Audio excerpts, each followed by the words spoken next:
Hello, and welcome to episode 11 of the White Lightning Podcast. I'm your host, as always, Ben Wheeler. I'm joined here today by a good friend of mine, Paul Walsh. Paul, what's up, man? Hey man, how you doing? Good, man. Good. Paul Walsh is a very good friend of mine. We went to high school together and is a diehard Celtics fan. And you can't expect me to get a diehard Celtics fan on this podcast and not ask them what just happened a week ago. So that is something we're going to talk about later in the episode. But we're going to stick to NBA again. I love talking about NFL last week, but NBA today, and we're going to talk about the pinnacle of the sport, the NBA Finals, and the first two games that happened. So we're going to recap Game 2, what happened on Sunday night. And the top story, the Heat steal one from the Nuggets at their home floor. Final score, 111 Heat, 108 Nuggets. Here's the recap.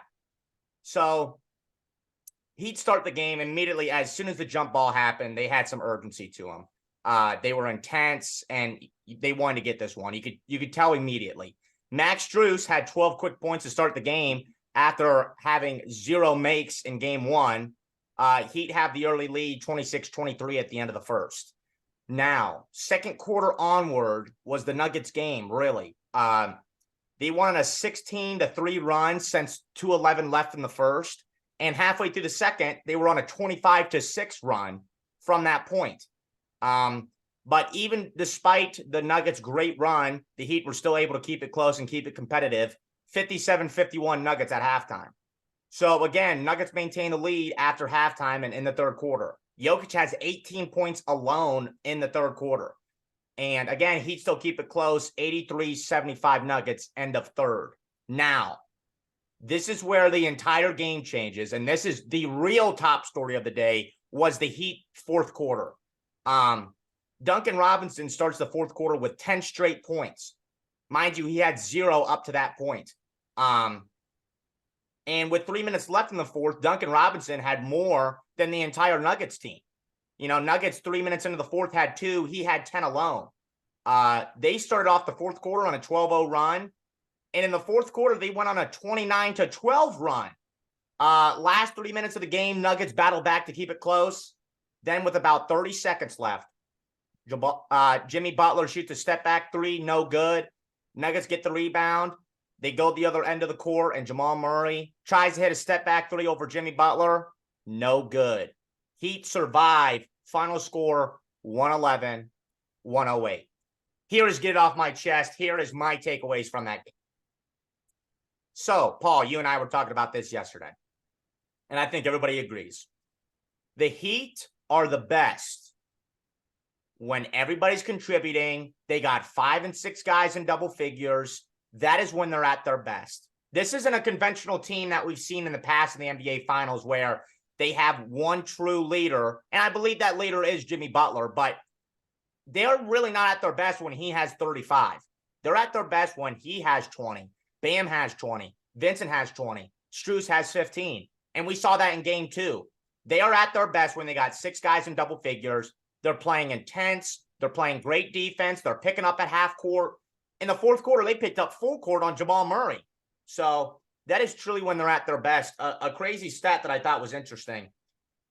Game 1, the 4 guys of Butler, Vincent, Strus, and Duncan combined for 35 points in Game 1. Butler was a no-show. Game 1, he had 13 points. He was playing bad. Game 2, those 4 players combined for 68. That's a 33 points. That's a 33-point swing. And again, that's when I say that's when they're at their best. That is when they're truly at their best. And it's funny, we're talking about guys contributing for them. Where has Caleb Martin been? The guy that I thought was the Eastern Conference Finals MVP. He was 19 points per game for them off the bench and scored the most points off the bench in the playoffs since Vinnie Johnson, which was 25 years ago. You know, and that's what makes the Heat so great. And you got to, again, tip their cap to Spoelstra, Riley, that entire organization. It's next man up for them, and they are deep, and they are really deep. Gabe Vincent led them in scoring with 23. Bam's had a great series. I believe Bam tuned in to my Heat Nuggets finals preview and heard that I think he's going to cook. I think Jokic was going to cook him, and he responded well. He's had a great series, but that's my takeaways is that the Heat are truly the best when they got 5-6 guys contributing, and that's what happened last night or Sunday night. Paul, what do you think about that? Yeah, I agree with a lot of points. What you're saying is, especially about Caleb Martin. He really didn't do anything game two. No, or game Three one, really. or game one. Like Yeah. how you said, I think he should have won Eastern Conference MVP over Jimmy Butler. But yeah, he got 3 points. Mm-hmm. I expected a lot more from him. And Strus, all his points came in the first quarter, except for like two. Right. Duncan Robinson, all his points came in the first 3 minutes of the fourth quarter. Mm-hmm. Like I was saying yesterday, it's all about streaks with this Miami team. It doesn't need to be two players a quarter game. There's just one player a quarter. Strus had his in the beginning. Bam Adebayo basically had his of the whole game, Yeah. which I think is Bam Adebayo is the best player on Miami this finals match right now. Mm-hmm. Yeah. And he is getting cooked on defense when he's guarding by Jokic, but offense he's making up for it. Mm-hmm. But like I said, Jimmy Butler, I need more from Jimmy Butler if they want to win this series. He needs to get more than 21. Now, I know like how you're saying, it's everybody needs to contribute, but they only won by 3 points. And like I said, they're shooting 50% from three. I feel like Jimmy Butler needs to put some more in it. He needs to not wait till the second half to go off. Right. And that's something I'm going to bring up as well is it's so crazy. You saw in that Bucks series when Butler had a couple 40-point games, was the leader and was leading this team to where they are. From game 4 of the Eastern Conference Finals to now, he went from averaging 35 points per game to 20 points per game. Yeah, that's oof. And again, like what I said, I agree. The Heat are at their best when they got everybody contributing. But I do believe that if the Heat want to win the ring, win more, you have to be behind the leaders of Jimmy Butler and Bam Adebayo, plus everybody chipping in. If Butler's only going to have 20 points per game this series, I do not think it's going to be enough. I truly do not think it's going to be enough if Jimmy Butler's only averaging 20 points per game. And 100%. Right. And I just find it so funny, like what you said. You mentioned that they only really won by 3 points. The Heat only won by 3. When they shot 69% in the fourth quarter, that's the third highest in the fourth quarter in the last 25 years from 3. And like what you said, the Heat can't just keep on relying on one quarter to save them. They have to have Butler back to how he is and everybody contributing. Yeah. But I feel like Miami didn't win this game. Denver lost this game. You know what I'm trying to say? Right. And why do you say that? The turnovers. They had, I think, 8 turnovers in the second half, and Miami scored on 7 of those turnovers. Right. And Jokic had 5 turnovers to somehow. He had more turnovers than he had assists. And like I was saying yesterday, when he has 4 or fewer assists, they are 0-3 in the playoffs this season. Wow. But when he has over 5, over 7, they're undefeated. I think they're like 5. No, I think they're like 7-0, 7 or 8-0 when they have over 7. But I need more, like for the Denver Nuggets to get 3 more wins in this finals. I need to see more from, like you said, your bench players. KCP, he's giving you 6 points. Michael Porter Jr. especially. He shot 1 for 6 from 3. And if he's shooting that many threes, and game 1, he was 2 for 11? Right. Yeah. I would say he's the third option on that team. And he needs to be better. Absolutely. Yeah. And I want to talk about the Nuggets as well. And exactly like what you said. I said before this series started is that it's the supporting cast who's going to win you this series and your top 2 players leading the charge. I mean, from game 1, Porter Jr. went from 14 points, then he had 5. Jamal Murray had 26 points in game 1. He had 18. KCP's had 7 points and 6 points. Gordon went from 16 to 12. That's not going to cut it. And like what I said, whoever wins outside of Butler and Bam and Murray and Jokic, whoever can outscore the remaining guys will win the game. And exactly what you said, you have to get more consistently from those Nuggets players, like what we saw in game 1, if you want to win this series. Paul, hear me out on this. I thought it was really funny. Is you mentioned the Jokic 4 assists. I think Spoelstra made it a note to where we're going to try to completely take Murray out of this game, force Jokic to have 40 and everybody else.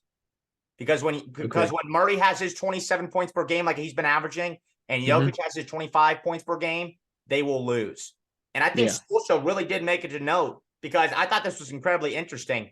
Jokic game 2 had a 45% usage rate. And for people that don't know, that basically means what percentage of the game does he have the ball in his hands? I thought this was interesting. This is the highest we've seen since LeBron in 2015 and LeBron in 2018. So that shows you, and if you watch basketball, you know how LeBron literally carried those teams. They're going to force Jokic. We're going to say, okay, Jokic, we're going to let you have the ball the entire game. And we're going to let you and everybody else try to beat us. But we are not going to let Murray go off like he did against the Lakers. You know what I mean by that? Yeah, I know what you mean by that. And I agree with what you're saying. Like, you can't, if Jokic is giving you 40 points a game, you're going to lose because he's doing everything. Murray is not contributing. And Miami did a really great job with the game plan for game 2 after adjusting from game 1. Spoelstra is a far superior head coach over Malone. Like I was saying, he knows how to make the right adjustments anytime. And Mike Malone, we got to see some adjustments coming game 3 because I know Spoelstra's going to make some adjustments. Even though they just won, he's going to make more adjustments than he did in game 2.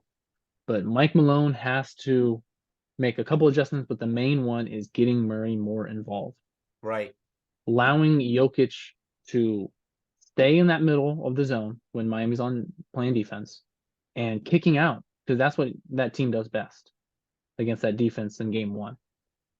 They were doing running zone against Denver. Jokic's getting the ball in the middle around the foul shot line. He's kicking it out, and they're making them shots. Right. And I like what you said is that this sounds weird when you say it, but if Jokic has to have 40 points a game for them to win, that's not good for them. That's not how they roll because, again, like what I said, kind of like Miami, they're the best when, they got 3 guys scoring 20. Not when one guy is scoring 40 and everybody else has 15, And Murray, again, they definitely made it a point that he was going to get the ball last because he only had 12 points going into the 4th quarter. And it wasn't on that many shots either. I believe going into the 4th quarter, he was 5 for 10 and had 12 points. For the second option, who we just watched had 32 points per game against the Lakers. They made it a point for him that said, okay, we're gonna hound you as soon as you catch the ball. As we saw all 4th quarter, they were actually full court pressing him. They were hedging off ball screens. And again, like what you said, the Nuggets are best when Murray has 25, Jokic has 25. They're not the best when Jokic has to have 40 and Murray shot 7 for 15, But I totally agree. Spoelstra had a great game plan, and it's only going to get better. But, yeah, I would say my closing point for this is, like what we said in the beginning, whoever can get you more outside of your top 2 guys will end up winning game 3 and will end up winning this series. Right? I mean, is that not the formula? Whoever can get you more out of Porter Jr., Aaron Gordon, KCP, Bruce Brown, and whoever can be better out of Caleb Martin, Gabe Vincent, Max Strus, and Caleb Martin, that's who will win this series. Yeah, I agree. Yeah, I mean, what are your kind of closing thoughts on game 2 and what you can see going forward? I need to see more from Caleb Martin because he was cooking us Eastern Conference Finals. I need him. If he wants to win this series, he needs to step up. Right. And for Denver, you just need to limit those turnovers and have Porter. I know Porter's a 3-point shooter, but he's 6'9". Miami, their tallest guy is Bam Adebayo, I think, and he's 6'9". Right. I don't know Porter. I don't know if he's not really a slasher, but have Porter go for those mid-range shots because if he shot 1 for 6 last game, 2 for 11, 3 for 18, 3 for 17 from three. From three, yeah. He needs to be in the gym shooting a lot more than he does. Right. And again, like what you said, he's their third best scorer. He was a huge part of them for the regular season. He was a 17 points per game scorer. He's only averaging about 9 this series so far. If you want to win, if you want to go further and win the ring, he has to contribute more.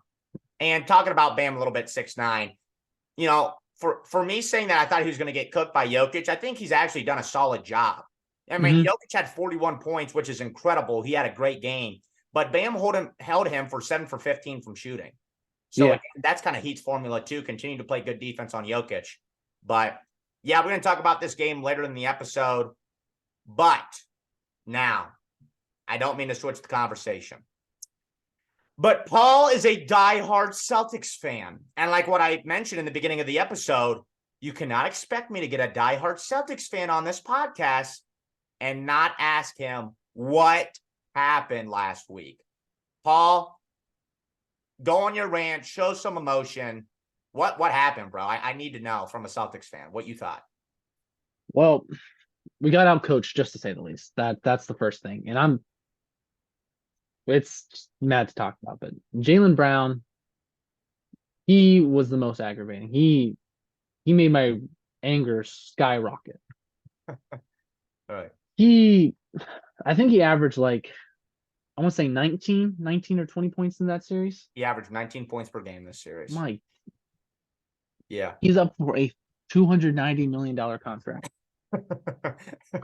And he's giving you 19 points. Right. 19 points. Right. $290 million contract for 19 points in a series. That makes me just want to ship him to the Western Conference or maybe even China. Right. Jason Tatum, I'm really mad that he got his ankle rolled game 7, because if not, then we'd be up 2-0 in the finals right now. Ooh. We would be up 2-0 in the finals. Easy. We would be up 2-0 in the finals if Jason Tatum never rolled that ankle in game 7. Easy. Yeah. That's my hot take, man. Wow. But game 1 through 3, it was just an awful. My words are lost for game 1 and 3. I'd rather have gotten swept than losing 7. Because they gave me hope all the way till game 7, thinking we're about to pull off the second greatest comeback in playoff history. Yeah. Other than to LeBron's 3-1. Right. Yeah, no, I know what you mean, man. I know what you mean. I mean, you got anything else you got to say, not to cut you off? Derek White and Robert Williams and Jason Tatum are the only ones who should have a safe job going into next year. Only three out of the 8-man, 9-man rotation, if you want to count Pritchard, next year. Those are the only 3 people who are safe on my team. If I was a GM, who are safe, 100% safe on the team next year. But like I said, going forward and looking at this team, Jaylen Brown, $290 million. Do I really want to pay him? I don't know. Brad Stevens says he wants to pay him. I think he just said it in the conference just to say it. You got to look at the market first. I would trade Jaylen Brown for the right price. I've heard Damian Lillard go around. I've heard Jaylen Brown for Cat. Who I'm thinking, Ja Morant. Get him out of Memphis.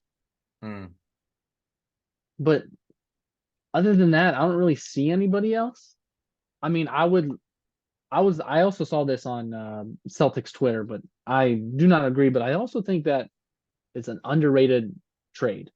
Jaylen Brown, Robert Williams, Grant Williams, and 3 first-round draft picks for Luka. I don't know. You'd have to really twist their arm. I mean, I would, but I don't. I cannot see the Mavs' plans to be, Yeah, I can't see the Mavs' future not have Luka in it. I just can't see that. I mean, I don't know if he is going to have a future in Dallas, but that's for something else. Right. But yeah. Right. Jaylen Brown, he had his chance to be the number one option. Sold. Mm-hmm. In game 7, he was supposed to step up, and he didn't. Who stepped up was Derek White. Now, Mm-hmm. we still lost by like 20 something, but in that third quarter, he was trying to bring us back. Right. Right. But I'm just. Yeah. Yeah. It's, No, listen, I totally agree. Obviously, the biggest question this offseason for the Celtics is what do you do with Jaylen Brown? That's the yeah. top question. And like what we mentioned, we're talking about a guy who in the Eastern Conference Finals, maybe one of the biggest series of his career, averaged 19 points per game on 40% shooting from the field. And I'm not going to stutter, 16% from three. Yeah. And this is such an important series for him because this is going into contract talks this summer.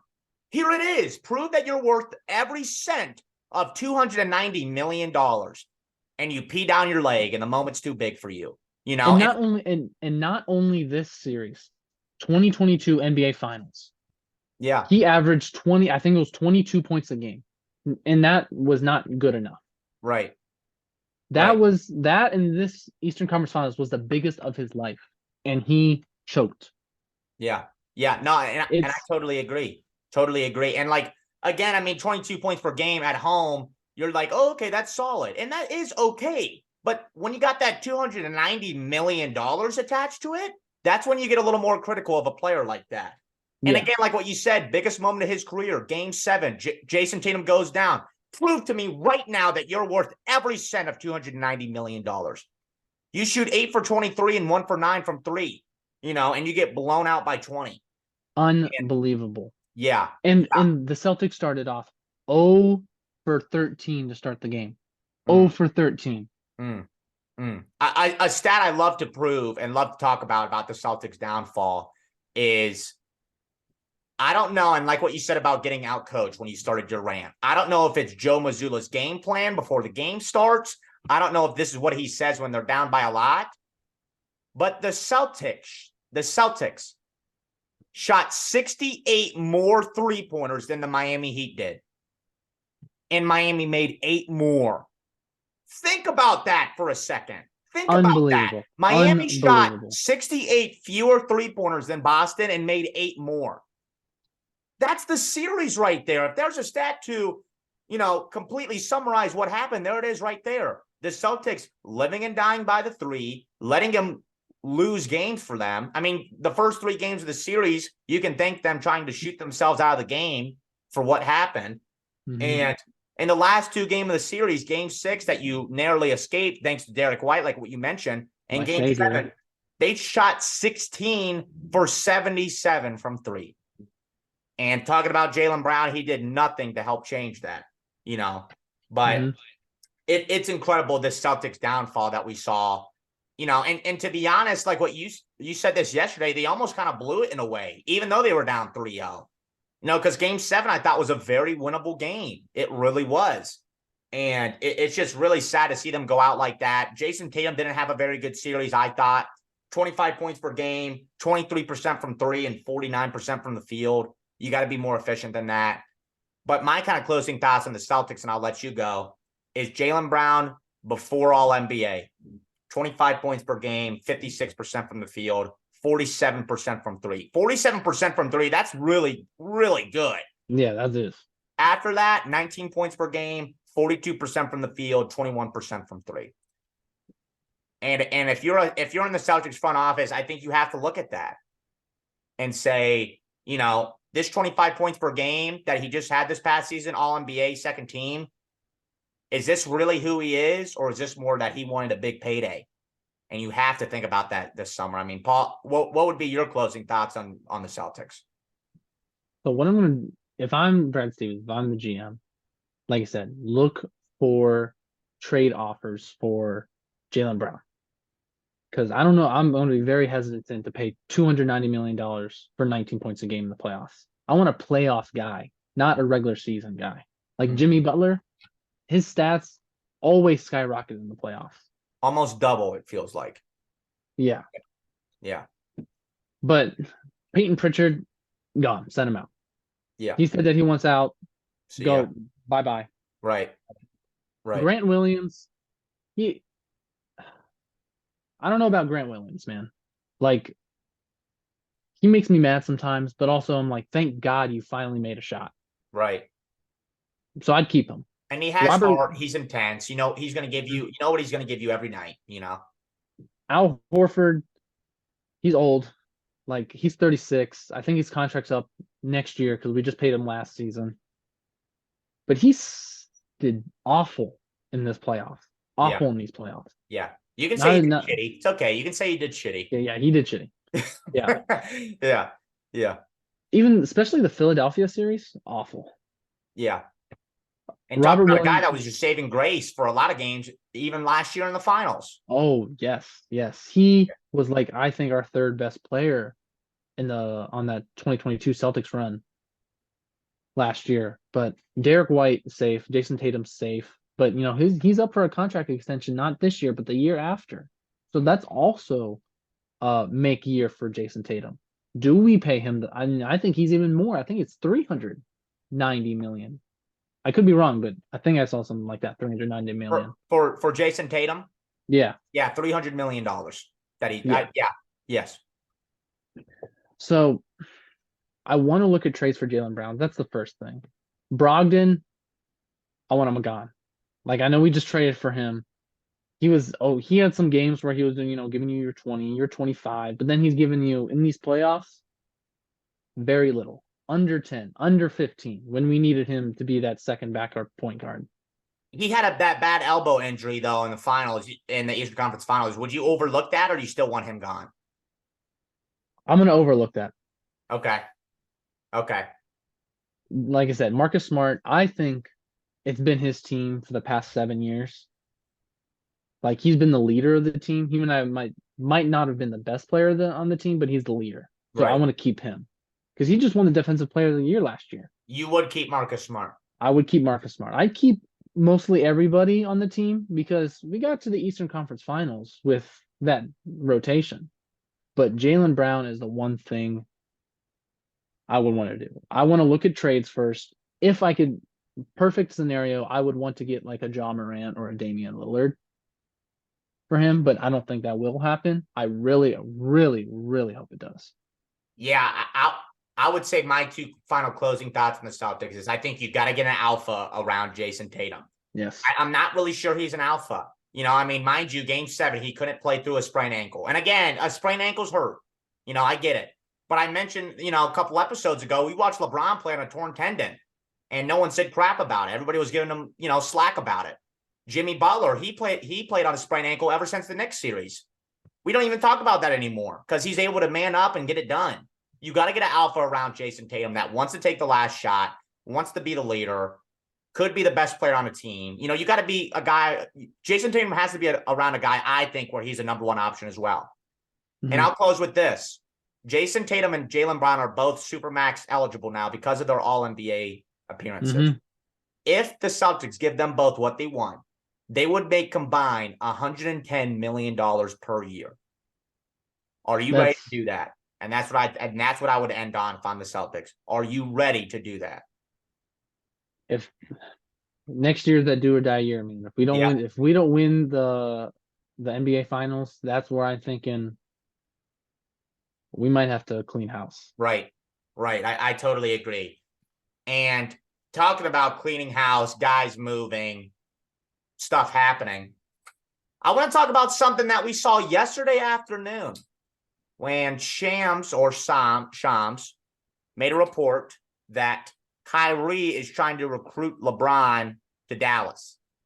Now, I'm not looking into this too much, but for me, I think a couple interesting things I thought came out of it was, one, if you're the Mavs, and if you're a Mavs fan, I should say, you got to be pretty relieved and excited that Kyrie's trying to recruit people to Dallas. Kind of maybe foreshadowing potentially that he's going to resign there.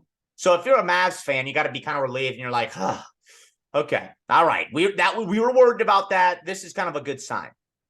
Secondly, Dallas can offer Kyrie the Supermax of 5 years, $272 million. That's $50 million more than any other team can offer. And guess what?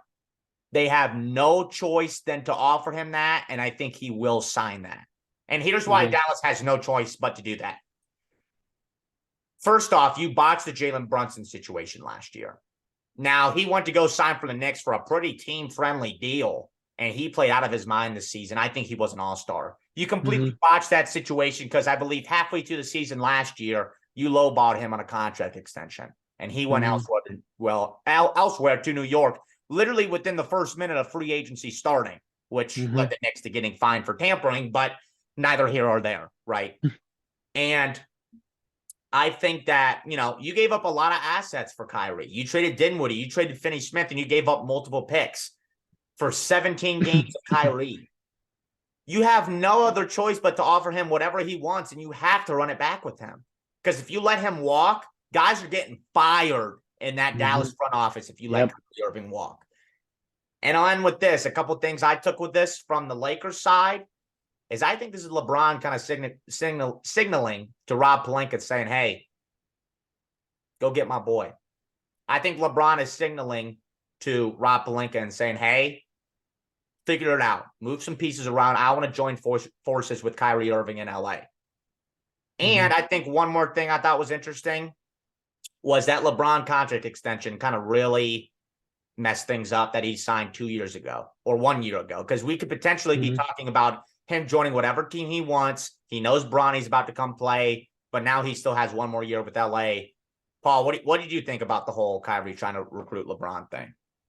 Well, I think Kyrie's just trying to recruit LeBron because he's his friend, and why not? Because LeBron is, like how you said, up for a contract extension, going to Rob Pelinka and saying, hey, I can go over here to Dallas if you don't give me some new money. Right. But also, if you're Dallas, you have to, like how you said, you have to pay him, because you can't just give up all that for not even half a season of Kyrie Irving. You guys didn't even make the playoffs with Kyrie Irving and Luka Doncic. You have to sign him to the Supermax. Right. And Dallas, that team they gave up too much just for that star player of Kyrie Irving. I think they were a lot better without Kyrie Irving. They were a lot better because they were, I think, 4th in the playoffs. Then when they traded for Kyrie Irving, they went out to 13. That is unbelievable. They should have never made that trade. You don't even believe that? You think that the Kyrie trade was bad? It was an awful trade for Dallas. Yeah. Awful. Yeah, and it sucks is like I think you have to get a star around Kyrie, but you sacrificed a lot of your supporting cast and your pieces. A lot of defense. A lot of defense. You became the worst defense in basketball when you made that Kyrie Irving trade. And I'm not looking into Kyrie wanting to recruit LeBron to Dallas because of the reason you just said. Dallas ain't got nothing to offer, bruh. They got Davis Bertans, the 10th overall pick, and Maxi Kleber. For the best player that's ever stepped foot on the court, that is not happening. Stop. Enough. I'm not even going to let you say what I think you're going to say. Stop. But you know I'm right. But yeah, Dallas has to give him the max. I think this is his last year in LA no matter what. Even if Rob offers him all this money that he can. LeBron wants to play with Bronny. I feel like that's his number one priority, not next year, but the year after. And Bronny could really realistically go top 5, regardless of what he does at USC. Just because you're getting that package deal of Bronny and LeBron. I agree. We're talking about a guy, Bronny, who has incredible potential and upside. If he's even kind of similar to his dad, it's one of the best picks in NBA history. And then, like what you said, you're probably getting LeBron to join him, so that's something really interesting. But to cap off this episode, I want to live in the present. I want to talk about a game that's going to happen tomorrow night. Nuggets Heat Game 3 preview. Paul, what's happening, man? I'm going to tell you what's happening. Miami Heat win Game 3 by 15 plus points. Whoa! 15 plus points. Whoa! And I'm going to tell you why. Wow. Jimmy Butler. I got to hear it. Jimmy Butler needs a game. He needs that Jimmy Butler moment. He's going to go for 40 plus. He's going to go 40 plus. 40 plus. All right, dude. Game All right. He needs that. He hasn't had a game like that since I think game 2 of the Eastern Conference Finals. Yeah. His game is waiting for him, and he's waiting for him. Bolster and Malone are going to do the same thing what they did in game 2, but Denver is going to go cold. That's my hot take. Denver is going to go cold. They're going to shoot worse than 39% as they did in game 2. They're going to shoot maybe like 30, possibly 29%. Caleb Martin is going to have a bounce back game. He's going to have over 15 plus. Bam Adebayo is going to give you your double-double. The only good player on Denver Nuggets is going to be Nikola Jokic, and he's going to give you 30. He's going to give you that 30, 10, and 10. He's going to get the only triple-double. But everybody else, they're going to stink it up in South Beach. Wow. Miami by 15. I'm gonna say that I'm gonna try to predict the score. I'm gonna say 120, 105. Wow.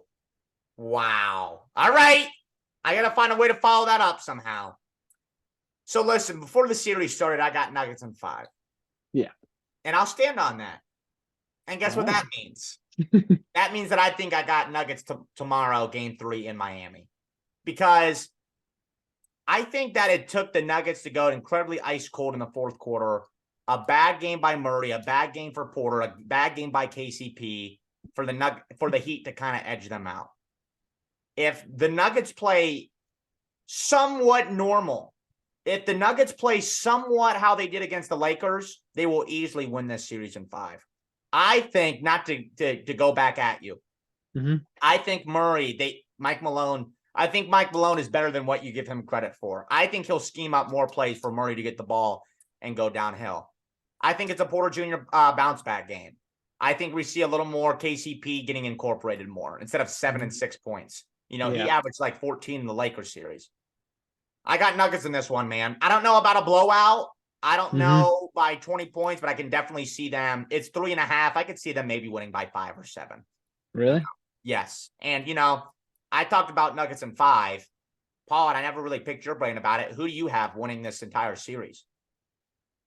See, in the beginning before they played game 1, I'm thinking Nuggets 4, Nuggets 5. But after watching and realizing, I got Nuggets in 7.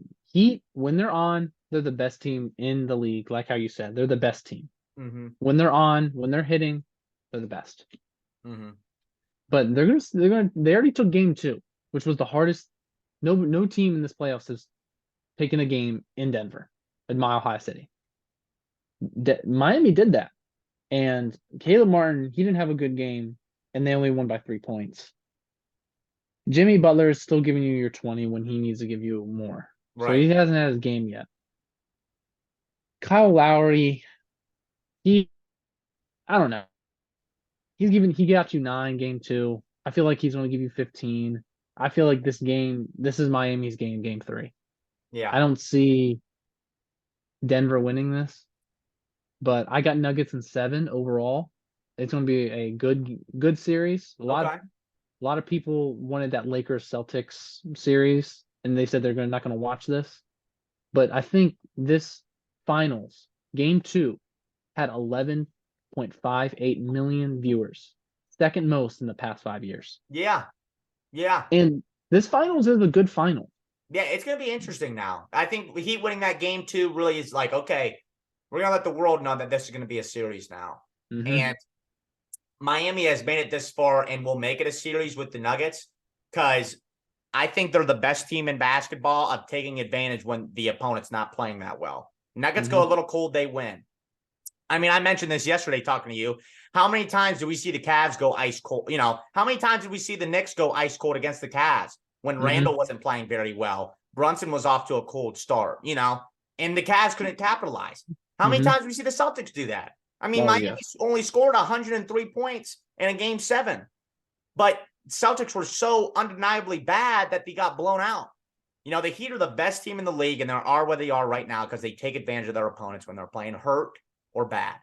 And I think I could see maybe Nuggets in 6. I could see the Nuggets playing bad again, and then the Heat taking advantage of it. But I think if the Nuggets play normal, I think Nuggets run away with this one. I do. I mean, I hope they play normal, but really the big X factor in this game 3, in my opinion, is Jamal Murray. Yep. He's the game's biggest X factor. Yeah. Mike Malone needs to give him the ball more, a lot more. And Yeah. he needs to take a lot more shots. Yeah. Again, and we're talking about a guy that had 32 points per game against the Lakers and shot 40% from three, 50% from the field. If he can kind of get back to how he's been playing this whole playoffs, 27 points per game, and I think he will. I think I got Nuggets in this one, man. I do. But Paul, man, we talked about a lot of good stuff today, man. Yeah, we did. We got a lot of stuff off our chest. I really did. I mean, we talked about the Kyrie situation, talked about the finals, talked about your sorry underperforming Celtics team. Sorry, but No. I'm sorry. Yeah. I know you're sorry, but Celtics are going to be the Celtics. Yeah. I mean, that's everything I've wanted to say. Paul, you got any closing statements? Anything you want to fully get off your chest? No, but this series is going to be a lot better than people think, and we're going to see Miami Heat win Game 3. Yeah. Okay. Maybe off camera I might make you a little side bet about that. How about that? Okay. How about that, huh? But yeah, Paul, I appreciate it, man. I had a great time today. Thank you very much. I did. Hey. Yeah. Thank you very much. Thank you, man. Thanks, man. Yeah. Audience and viewers, that was episode 11 of the White Lightning podcast. I'm your host, Ben Wheeler. That was my recap of the Game 1 and Game 2 NBA Finals. Paul, thank you for joining. I appreciate it. Hey, thanks, man, a lot. Have a good day, everybody. Have a good night.